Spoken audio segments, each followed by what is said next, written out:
Eiichiro Oda vient de nous révéler le descendant direct de Joy Boy et je vous préviens les gars, c'est la plus grande révélation de tout One Piece. Ça se passe dans le chapitre 1159 qui vient de sortir et non, le descendant de Joy Boy, c'est pas Luffy, mais c'est bel et bien Barbe Noire. C'est une dinguerie monumentale, attends je vais tout expliquer, mais juste avant, si tu kiffes One Piece, les animés et les mangas, abonne-toi car on en parle tous les jours. Et merci à Boubacar, mangeur de wings et Lamine, les 3 derniers abonnés. Alors dans ce chapitre qui débute officiellement l'incident de God Valley, on a Shebeck qui révèle que son vrai nom de famille, c'est pas Rox dit Shebeck, mais bel et bien Davy dit Shebeck.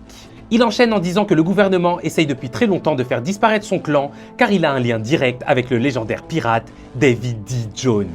Et c'est pas la première fois que Shebeck il prononce ce nom les gars, car rappelez-vous, il avait déjà dit à Imu qu'il était un grand fan de Davy Jones. Et à ce moment-là, rappelez-vous, je vous avais déjà dit qu'il a dit ça juste pour provoquer Imu. Du coup, quoi de mieux pour la provoquer que de prononcer le vrai nom de son ennemi juré, c'est-à-dire Joy Boy. Du coup, Rox, ou plutôt Davy D. Shebeck, serait le descendant direct de Joy Boy, et comme Barbe Noire est son fils, il est lui aussi directement le descendant de Joy Boy. Dans ce même chapitre, on apprend qu'après 800 ans, le prix ultime de la grande chasse de God Valley, c'est un prisonnier issu du fameux clan Davy, et on parle bien du jeune Teach qu'ils ont enfermé dans une cage. Là, je sais pas si vous vous rendez compte, mais ça remet en cause tout One Piece, et c'est extrêmement intéressant, parce que malgré le fait que ce soit le descendant direct de Joy Boy, comme l'a dit Barbe Blanche avant de mourir, Marshall dit Teach, tu n'es pas celui que Roger attendait. C'est donc quelqu'un qui n'a pas de lien direct avec Joy Boy qui va libérer le monde, on se doute bien que ça va être Monkey D. Luffy, et à défaut d'avoir hérité de son sang, il aura au moins hérité de sa volonté. Je sais pas ce que vous en pensez les gars, dites-moi tout ça en commentaire, comme d'hab moi je vous lis et je vous réponds, mais jusqu'alors, je suis out.